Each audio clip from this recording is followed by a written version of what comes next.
तीसरा प्रश्न, मैं हृदय की वेदना व्यक्त करना चाहता हूं, जो कि मैंने आज तक किसी से व्यक्त नहीं की।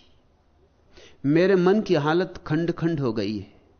एक तरफ सत्संग का प्रेम और परमात्मा से मिलन की चाहत, और दूसरी तरफ भौतिक काम वासना की तरफ हर पल का झुकाव। आज प्रौढ़ावस्था तक उससे छुटकारा नहीं पा सका हूं।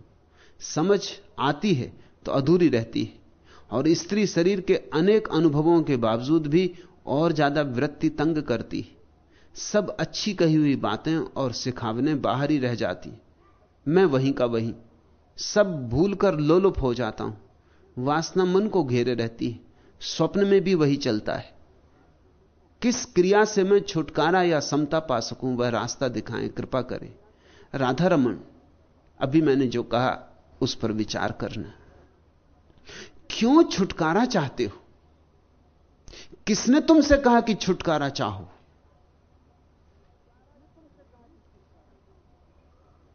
छुटकारा चाहने की चेष्टा में ही उपद्रव हो रहा है।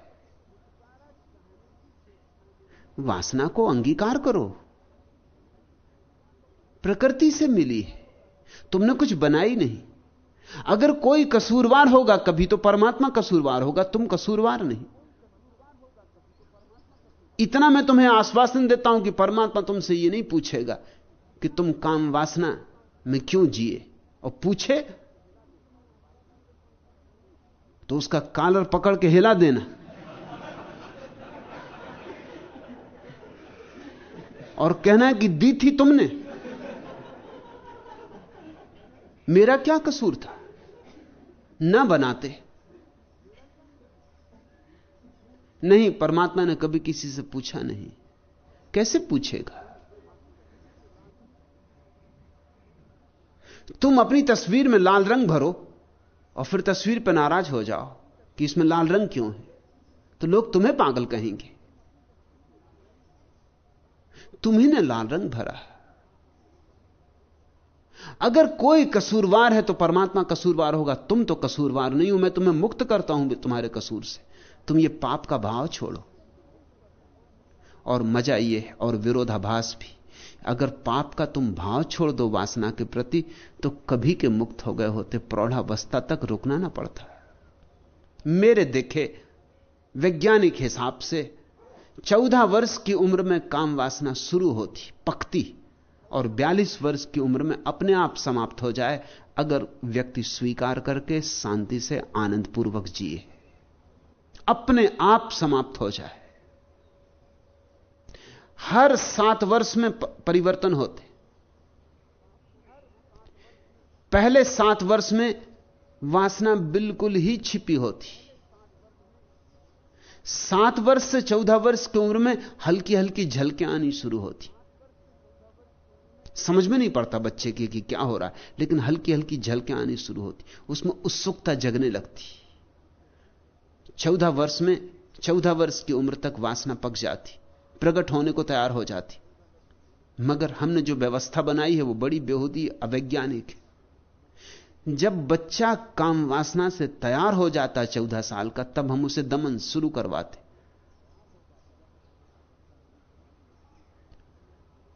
विवाह तो होगा 24 साल में कि 25 साल में कि 30 साल में। 14 साल से लेकर और 24 साल तक 10 साल के फासले में वासना का क्या होगा? दबाएगा बच्चा, और दबाने से रुग्ण होगा। तो वासना स्वप्न में प्रविष्ट हो जाएगी,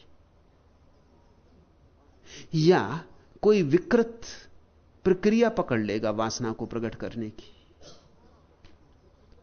यह तुम्हें जान लेना चाहिए कि 18 वर्ष की उम्र में वासना सबसे प्रबल वेग लेती है। 17.5 वर्ष की उम्र में ठीक, क्योंकि 14 वर्ष से 21 वर्ष के ठीक मध्य में वासना सर्वाधिक प्रबल होती। उतनी प्रबल फिर कभी नहीं होगी, और उसी वक्त हम दमन करवा रहे हैं। उसी वक्त हम कह रहे हैं कि अभी पढ़ाई में मन लगाओ, उसी वक्त हम कह रहे हैं कि अभी तो राम भजन करो, उसी वक्त हम दमाने का सारा सारा उपाय कर रहे हैं। फिर तुम्हारे बच्चे अगर विकृत हो जाते हैं, और एक दफे विकृति पकड़ ले तो आसानी से नहीं छूटती। ध्यान रखना, जो प्राकृतिक है वो आसानी से उसके पार जाया जा सकता है, जो अप्राकृतिक है उसके पार जाना कठिन हो जाता है। अप्राकृतिक जटिल हो जाता है, और अप्रकृति पैदा हो जानी स्वाभाविक है। हजार तरह की विकृतियां संभव है, और सारी मनुष्य जाति विकृति से भर गई। 24 या 25 साल या 26 साल, या जैसे जैसे सभ्यता आगे जा रही, उम्र बढ़ती जा रही विवाह की, क्योंकि इतनी शिक्षा पूरी होगी तब विवाह है। 25 साल और 30 साल के बीच में कभी विवाह होगा। अब मजा यह है कि वासना उतार पर हो गई तब विवाह होगा। जब वासना अपने उद्दाम वेग में थी तब विवाह ना हुआ। अब वासना का वेग क्षीण होने लगा। 17.5 वर्ष में सबसे ऊंचा शिखर छूती है वासना। यह मैं वैज्ञानिक शोध की बात कर रहा हूं, और फिर उसके बाद उतार शुरू हो जाता। 5-7 साल में जब उतार हो गया फिर विवाह होगा। अब विवाह में संभोग तो होगा, लेकिन संभोग से तृप्ति नहीं होगी। वह तृप्ति हो सकती थी 17.5 साल की उम्र में, अब नहीं हो सकती। अब वेग ही नहीं है इतना कि तृप्ति हो सके। अब भूख ही इतनी गहरी नहीं है कि तृप्ति हो सके। अब तुम्हारी वासना फुसफुसी हो गई। अब यह फुसफुसी वासना जिंदगी भर पीछा करेगी। तृप्त हो गई होती तो कभी तुम इसके छूट गए होते, कभी के छूट गए होते, मगर तृप्त नहीं हो पाएगी। और हर बार जब वासना में उतरोगे, आनंद तो कोई भी अनुभव नहीं होगा, और विषाद अनुभव होगा पीछे, कि शक्ति भी खोई, कुछ पाया भी नहीं। ये कैसी पशुता में मैं उतरता हूं। तो निंदा और घनी होती जाएगी। जितनी निंदा घनी होगी उतने ही तुम उतरोगे तो जरूर, और अपने को चाहोगे कि ना उतरता तो अच्छा था। तुम्हारे भीतर विरोध खड़ा हो जाएगा, द्वंद्व खड़ा हो जाएगा। एक हिस्सा जाएगा और एक हिस्सा खींचेगा। यह ऐसा हुआ जैसे बैलगाड़ी में दोनों तरफ बैल जोत दिए और लगे फटकारने बैलों को दोनों तरफ। बैलगाड़ी के अस्थिपंजर उखड़ जाएंगे। वही तुम्हारी दशा हो गई, वही सारी मनुष्यता की दशा हो गई। तृप्ति से मुक्ति संभव है, अतृप्ति से कभी कोई मुक्त नहीं होता। अब रोज रोज तुम्हारी वासना क्षीण होती जाएगी, और रोज रोज तुम्हारा विषाद घना होता जाएगा। अब 42 वर्ष में तो क्या, 82 वर्ष में भी छुटकारा संभव नहीं। अब तो तुम मरते दम तक वासना में ही दबे दबे मरोगे। और तब तुम्हें पंडितों, पुरोहितों, साधु संतों की बातें बिल्कुल ठीक मालूम होंगी। ये समझने की कोशिश करो, क्योंकि वो कहते हैं कि वासना सिर्फ दुख है, और तुम्हारा अनुभव भी कहेगा कि हां दुख है। अब यह बड़ा अद्भुत तर्क हो गया। उन्हीं ने ऐसा जाल रचा कि वासना दुख हो जाए, और तुम्हारा भी अनुभव अब यही कहेगा कि वासना दुख है। तो संत ठीक ही कहते। इसलिए मेरे जैसे लोगों की बात तुम्हारी समझ में ना पड़ेगी, क्योंकि तुम्हारा अनुभव मेरे विपरीत है। मैं कहता हूं वासना परम आनंद है, मगर तुम राजी नहीं हो सकते। तुम कहोगे किससे कह रहे हैं आप? और लोग समझते हैं कि उन्होंने बच्चे पैदा कर लिए, इसलिए उन्होंने वासना को जाना है। बच्चे पैदा करने के लिए वासना जानने की कोई जरूरत नहीं। बच्चे पैदा करना तो इतना सरल काम है, गधे घोड़े भी कर रहे हैं। इसलिए कोई जानकारी या होश की जरूरत नहीं है। बच्चे पैदा करना तो इतना सरल काम है जैसे बटन दबा के बिजली जला देना। लेकिन क्या तुम समझते हो कि बटन दबा के बिजली जला ली तो तुम समझ गए कि बिजली क्या है?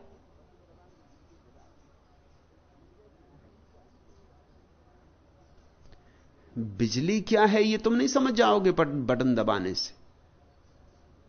बिजली को जानना तो एक बड़ी गहन यात्रा है, बड़ी लंबी यात्रा है। अभी भी वैज्ञानिक रहस्य को खोल नहीं पाए हैं कि बिजली क्या है। उपयोग सीख गए, बिजली से 1000 काम लेने लगे, लेकिन बिजली क्या है इसका उत्तर अभी विज्ञान के पास नहीं। और काम वासना जीवंत बिजली है, जीवंत विद्युत है। वो विद्युत का और भी ऊपरी, और भी आगे का कदम है, आगे का पड़ाव है। अभी तो भौतिक विद्युत का भी रहस्य नहीं खुल पाया है, तो जैविक विद्युत का, बायोलॉजिकल इलेक्ट्रिसिटी का रहस्य तो अभी बहुत दूर है। अभी तो उस पर काम भी शुरू नहीं हुआ है। लेकिन कोई बच्चे पैदा कर लेता, बच्चे तो तुम दर्जनों पैदा कर लेते हो। जितना नासमझ आदमी हो उतने बच्चे पैदा कर लेता है। बच्चे पैदा करने में क्या है? लेकिन बच्चे पैदा करने वाला सोचने लगता है कि मैं वासना को जानता हूं, और छुटकारा नहीं हुआ अभी तक। वासना को तुम नहीं जानते। वासना को जानने का शास्त्र है, वासना को जानने की कला है। उसी कला का नाम तंत्र है। उसके बड़े सूक्ष्म उपाय हैं, विधियां हैं। मैं चाहता हूं कि लोग तंत्र की विधियां समझें, सीखें। मगर जिनको मैं समझाना चाहता हूं, जिनको मैं सिखाना चाहता हूं, जो सीखकर वासना से मुक्त हो सकते हैं, वही प्रस्तावन करते हैं कि मुझे फांसी की सजा दे दी जाए। और उनको भी मैं कसूर नहीं दे सकता। उनका अनुभव उनसे यही कहता है कि वासना में क्या सुख है, वासना तो नरक है। हालांकि नरक कह कह के वो मुक्त नहीं हुए। राधा रमन, तुम्हारी अवस्था तुम्हारी ही नहीं है, करीब करीब 99% मनुष्यता की। और जैसे तुम कहते हो कि मैं हृदय की वेदना व्यक्त करना चाहता हूं, जो कि मैंने आज तक किसी से व्यक्त नहीं की, ऐसे ही और भी लोग हैं जो किसी से व्यक्त नहीं कर रहे हैं। करें भी क्या? अपना रोना क्या रोना? और अपना रोना रोएंगे तो लोग हंसेंगे। मजा यह है, अगर तुम किसी से कहोगे कि मैं प्रौढ़ हो गया और वासना से मुक्त नहीं हुआ, तो वो कहेगा अरे अभी तक वासना से मुक्त नहीं हुए। वो ऐसा दिखाएगा जैसे वो तो मुक्त हो गया है। वो ये मौका नहीं छोड़ सकता कि अपने को तुमसे ऊपर रख ले, और तुम्हें ऐसा दीन कर देगा, ऐसा हीन कर देगा कि कहने से सार क्या है। तुम जाके किसी साधु सन्यासी को कहोगे कि मैं भी वासना से मुक्त नहीं हुआ, तो वो कहेगा पशु हो तुम, नारकी हो तुम, कीड़े हो तुम। वो तुम्हें गालियां देगा। तो कहने में सार क्या है? छुपाए रहो अपने दर्द को, छुपाए छुपाए मर जाओ। तुम तो ईमानदार आदमी हो कि तुमने ये निवेदन कर दिया, लेकिन 99% आदमियों की यही अवस्था है। कहते नहीं किसी से, कहना क्या है? कौन समझेगा? लोग हंसेंगे, उल्टे लोग उल्टे अपमान करेंगे। तुम्हारी प्रतिष्ठा होगी कुछ तो वो भी गिर जाएगी। यहां तो प्रतिष्ठा उनकी है जो दावेदार है। दावा झूठा हो कि सच, इससे कोई सवाल नहीं। दावा ऐसा हो कि कोई उसमें भूल चूक ना पकड़ पाए। बस वासना है भीतर तो रहने दो, बाहर तो ज्ञान की चर्चा करो, वेद की ऋचाएं उद्धृत करो, बाहर तो ब्रह्मचर्य की चर्चा करो।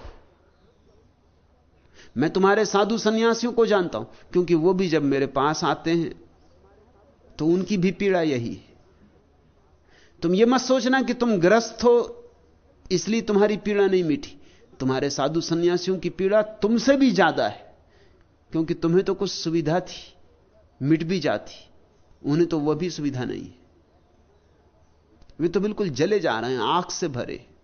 अगर तुम्हारे साधु सन्यासियों की खोपड़ी खोली जाए, छोटी छोटी खिड़की बनाई जाए खोपड़ी में, और उनकी जांच की जाए, तो तुम चकित होगे कि तुम जितना नारकी दृश्य वहां देखोगे तुम्हें कहीं भी दिखाई ना पड़ेगा। तुम खुद भी प्रयोग करके देख सकते हो। रोज तुम भोजन कर लेते हो, फिर तुम भोजन के सपने तो नहीं देखते। एक दिन उपवास करो, उस रात भोजन का सपना देखोगे। 2-4 दिन का उपवास करो, भोजन ही भोजन की सोचोगे, और सब सोच विचार खो जाएगा। मैं तुमसे कहता हूं राधा रमन, काम वासना का विचार भी खो जाएगा। 5-7 दिन उपवास करो, भोजन ही भोजन दिखाई पड़ने लगेगा। रास्ते पे निकलोगे तो स्त्रियां दिखाई नहीं पड़ेंगी, होटलें दिखाई पड़ेंगी। होटलों के अक्षर बिल्कुल साफ साफ दिखाई पड़ेंगे, बोर्ड बिल्कुल पढ़ोगे, बार बार पढ़ोगे। रास्ते पे निकलोगे तो और कुछ नहीं, ये भजिए की गंध, ये पकौड़ों की गंध, राह तुम्हें एकदम गंधों से भरी मालूम होगी, भोजन की एक से एक गंध।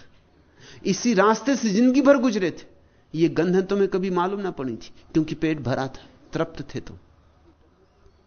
अभी तुम रास्ते से गुजरते हो, स्त्रियां ही स्त्रियां दिखाई पड़ती। तुम्हारे भीतर वासना दबी पड़ी है।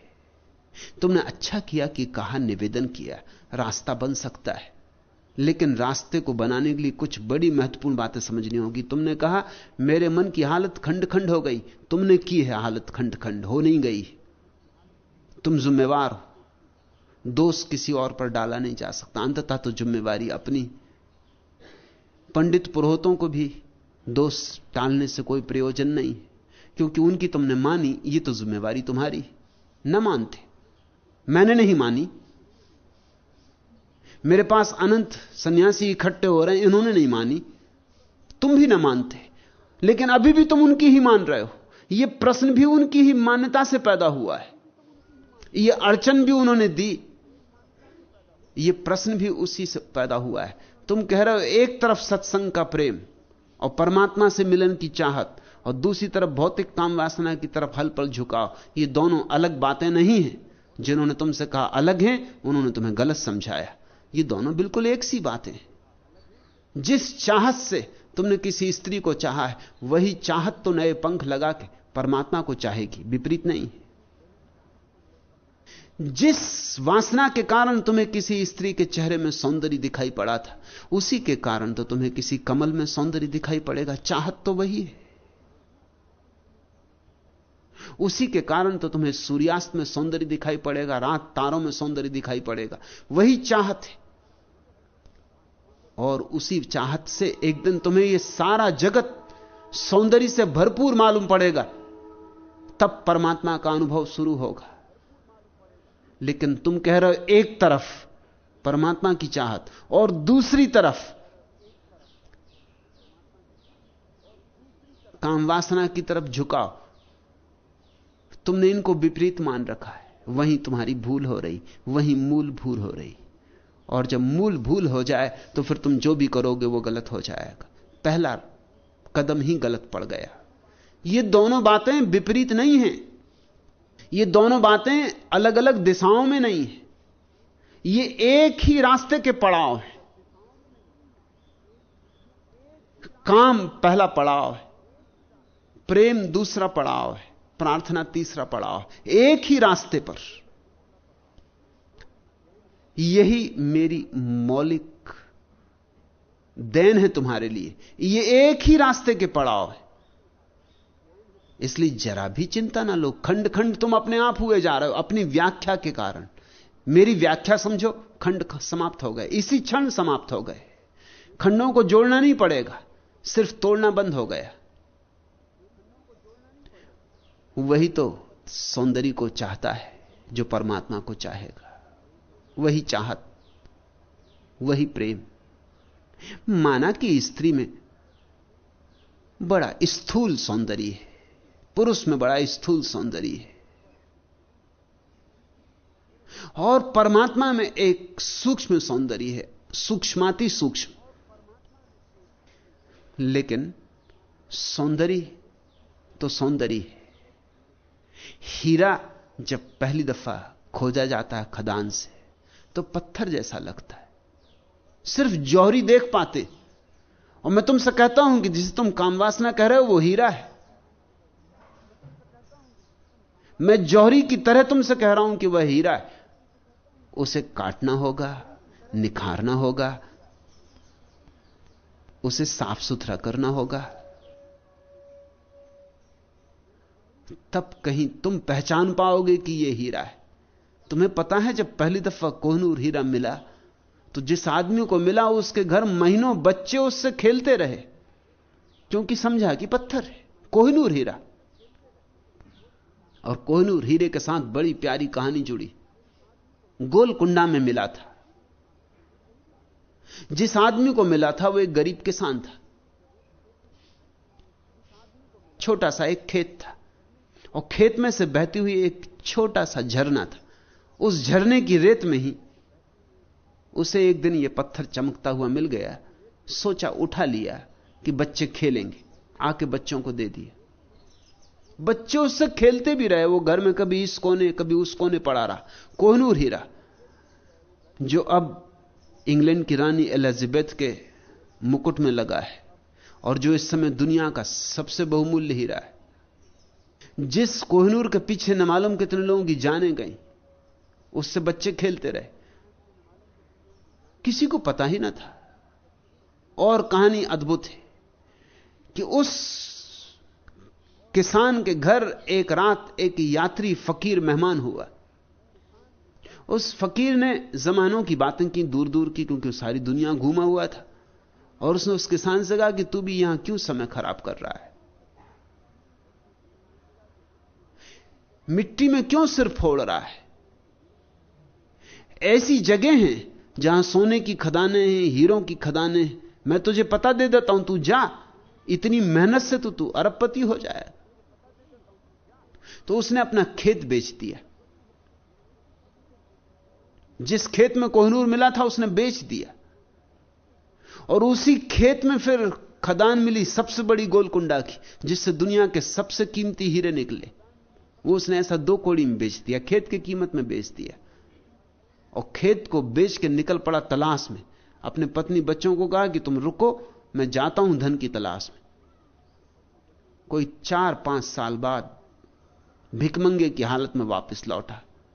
वो जो पैसे थे सब खर्च हो गए, न कहीं कोई हीरे की खदानें मिली, न कोई धनी हो पाया। भटक के अपने घर वापस आ गया। लेकिन जिस दिन घर वापस आ गया उसी दिन उसकी आंख खुली। वो हीरा जो बच्चों को खेलने दे गया था, इस 4-5 साल की यात्रा में खदानें तो नहीं मिली, लेकिन हीरों की परख आ गई। हीरे हीरे की धुन सवार रही। जोहरियों के पास बैठा, दुकानदारों के पास बैठा, हीरे देखे, हीरों की परख आ गई। हीरे तो नहीं मिले मगर परख आ गई, और परख आ गई तो हीरे मिल गए, क्योंकि परख ही असली सवाल है। विश्वास ही ना कर सका अपनी आंखों पर कि हीरा मेरे घर में है, और मैं सारी दुनिया में खोजता रहा। फिर लाख उपाय किए कि खेत वापस मिल जाए, लेकिन अब खेत कैसे वापस मिले, खबर उड़ गई। उस खेत में सबसे बड़ी खदान गोलकुंडे की।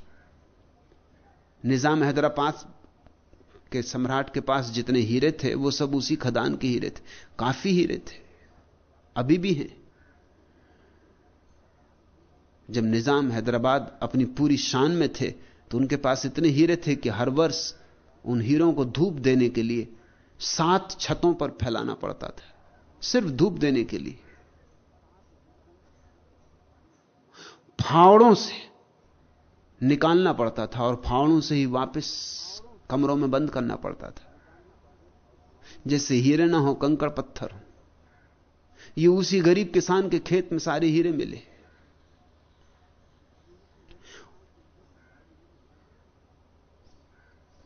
तुम्हारी दशा भी उसी गरीब किसान जैसी है। वो जो तुम्हारे खेत में छोटा सा झरना बहता है काम वासना का, वहीं हीरों की खदानें।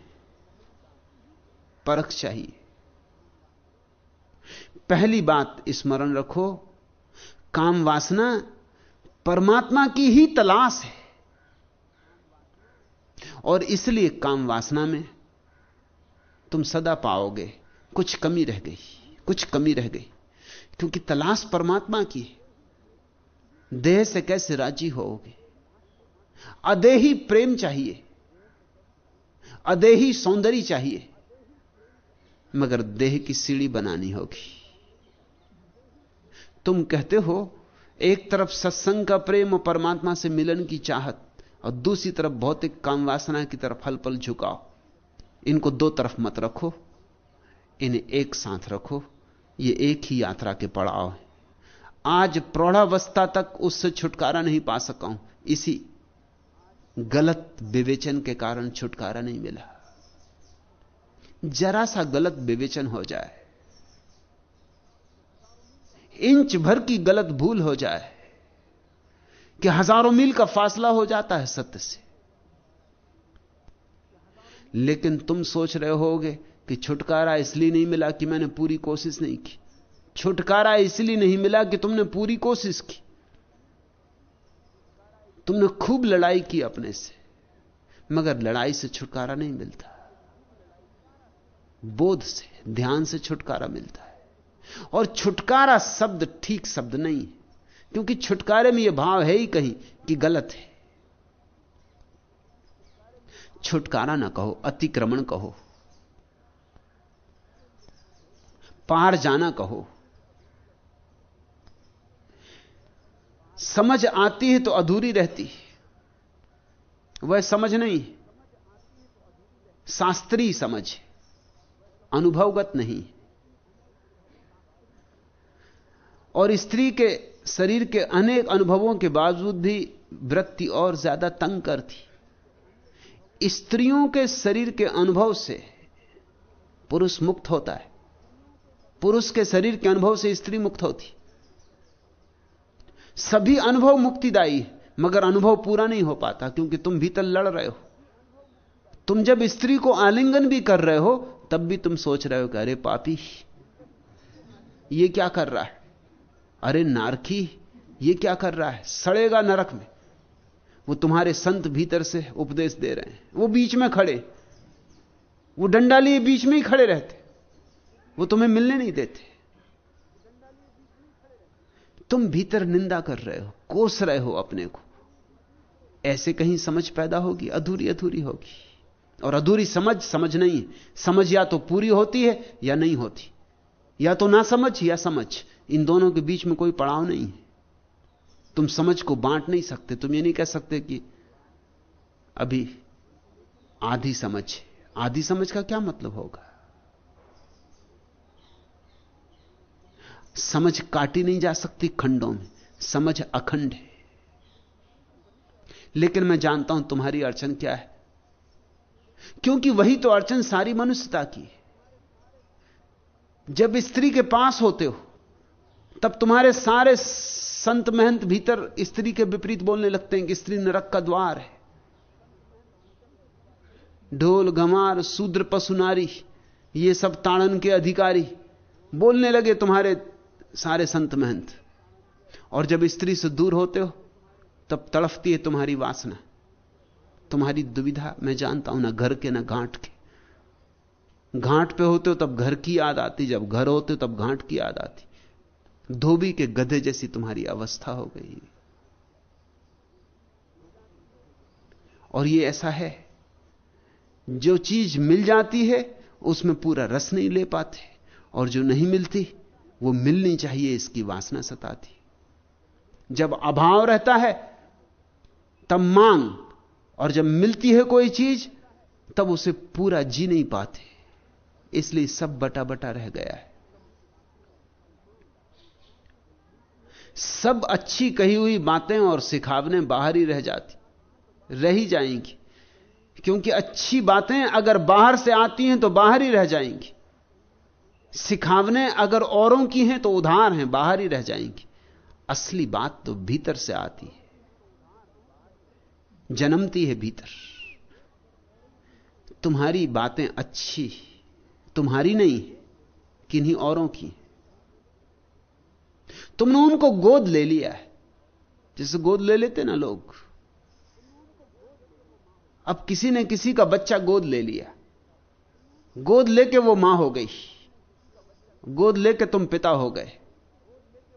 मगर क्या तुम समझते हो कि गोद लिया बच्चा सच में किसी को मां बना सकता है? क्योंकि मां बनने की अनिवार्य प्रक्रिया तो हुई ही नहीं। वो 9 महीने का गर्भ, वो 9 महीने की तकलीफें, वो 9 महीने का बोझ, वो उल्टियां, भोजन का पचना नहीं, रात नींद का ना आना, वो 9 महीने की पीड़ा कौन झेलेगा? मां बनना कोई मुफ्त में तो नहीं होता, उसके लिए कीमत चुकानी होती।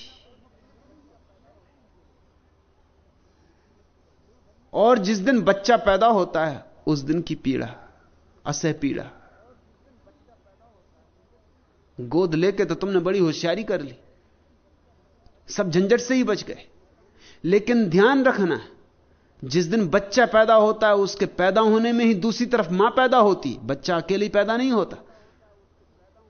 जब तक बच्चा नहीं था तब तक वह स्त्री स्त्री थी, मां नहीं थी। जिस दिन बच्चा पैदा हुआ उस दिन स्त्री में कुछ नया अंग जुड़ा, मां बनी। तो दो पैदा हुए उस दिन, एक तरफ बच्चा पैदा हुआ, एक तरफ मां पैदा हुई। फिर बच्चे का पालना, फिर बच्चे की सारी तकलीफें, फिर रात रात जागना, फिर रात में 10 बार जागना, फिर बच्चे को दूध देना, अपने प्राणों से बच्चे को जोड़े रखना, फिर बच्चे की सब तरह तीमार, सब तरह फिक्र, वो सारा दान, वो सारा प्रेम, वो सारी करुणा, उस सबसे मिलके मां बनती। तुमने होशियारी की, तुमने गणित का काम किया, तुम सारी झंझट से बच गए। तुमने परख नली का शिशु ले लिया कि तुम गए हो किसी और का बच्चा उधार ले लिया। ठीक ऐसी ही घटना ज्ञान के संबंध में भी घटती। असली ज्ञान के लिए तो तुम्हें भीतर बहुत सी पीड़ाएं झेलनी पड़ती, बहुत सी तपस्याएं झेलनी पड़ती, बहुत से अनुभवों से गुजरना पड़ता, निखरना पड़ता, बहुत सी आग झेलनी पड़ती। ज्ञान भीतर पैदा होता है, जैसे गर्भ, ऐसे ज्ञान भीतर पैदा होता है।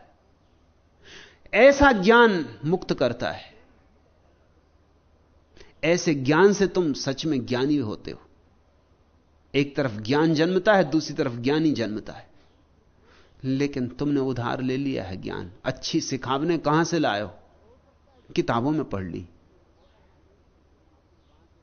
और हो सकता है जिन्होंने किताबों में लिखी उन्होंने और किताबों में पढ़ ली होंगी। उधारी पर उधारी चल रही है। धर्म नगद होता है, उधार धर्म धर्म नहीं होता। इसलिए तुम्हारी अड़चन है राधा रमन। तुम कहते सब अच्छी कही बातें और सिखावने बाहर ही रह जाती, रह ही जाएंगी। बाहर की हैं, बाहर ही रह जाएंगी, भीतर जा भी कैसे सकती? गोद लिया बच्चा गर्भ में जाएगा कैसे? गर्भ से आया हुआ बच्चा एक बात है, लेकिन अब तुम गोद लिए बच्चे को गर्भ में कैसे ले जाओ? वह तो बाहर ही रहेगा। और बच्चे को चाहे पता चले ना चले, तुम्हें तो सदा पता रहेगा कि अपना नहीं। तुम्हें तो कैसे भूलेगी यह बात कि अपना नहीं? इसे भुलाने का कोई उपाय नहीं। तुम्हारे बीच और बच्चे के बीच एक फासला बना ही रहेगा। संबंध औपचारिक रहेगा, संबंध आत्मिक नहीं हो सकता। इसलिए मैं तुमसे कहता हूं, ज्ञान की चिंता ना करो, ध्यान की चिंता करो। ध्यान के गर्भ में ज्ञान का बच्चा जन्मता है। वो तुम्हारे भीतर जन्मेगा, और जब भीतर जन्मेगा तभी भीतर हो सकता है। कहते हो बाहर की सारी सिखावनें बाहर रह जाती हैं और मैं वही का वही, वही के वही रहोगे। मगर ईमानदार आदमी हो,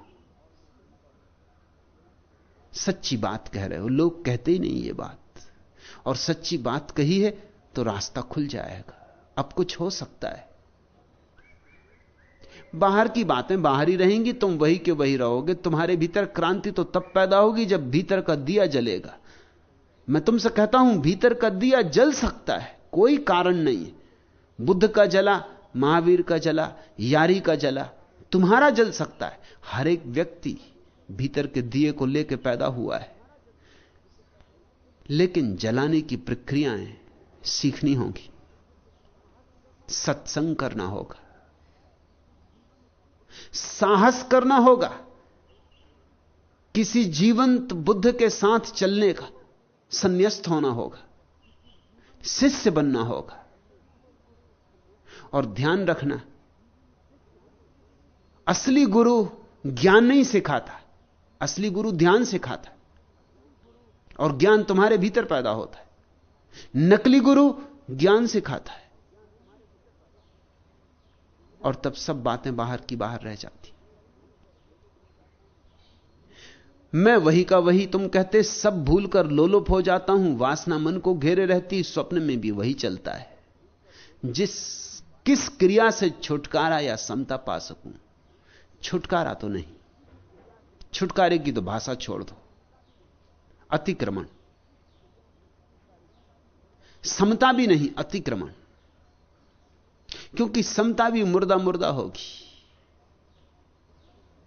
किसी भांति शांत हो जाए यह आग वासना की, मगर यह आग बड़ी कीमती है, शांत से करना नहीं है। इसी आग के सहारे तो परमात्मा की अग्नि जलानी, इसी चिंगारी से तो पूरे जंगल में आग लगेगी। इसे दबा नहीं देना है, इसे राख नहीं कर देना है। इसी चिंगारी में तो तुम्हारा भविष्य है, आशा है। इसलिए छुटकारा नहीं, समता नहीं, अतिक्रमण। और अतिक्रमण का उपाय है वासना में ध्यानपूर्वक जाओ, समग्र रूपेण जाओ। और अभी भी देर नहीं हो गई है। ऐसे तो देर हो गई, मगर अब जो हुआ हुआ, अभी भी देर नहीं हो गई। और सुबह का भूला सांझ भी घर आ जाए तो भूला नहीं कहलाता है। अगर मरते मरते क्षण तक भी वासना का अतिक्रमण हो गया तो समझना कि घर आ गए। यह हो सकता है। भूले भटके तुम ठीक जगह आ गए हो जहां यह हो सकता है। लेकिन साहस तो करना होगा, सस्ते में नहीं होगा। तुम चाहो कि मेरी बातें सुनकर हो जाए तो नहीं होगा। मैं जो कहता हूं वह करोगे तो हो सकता है।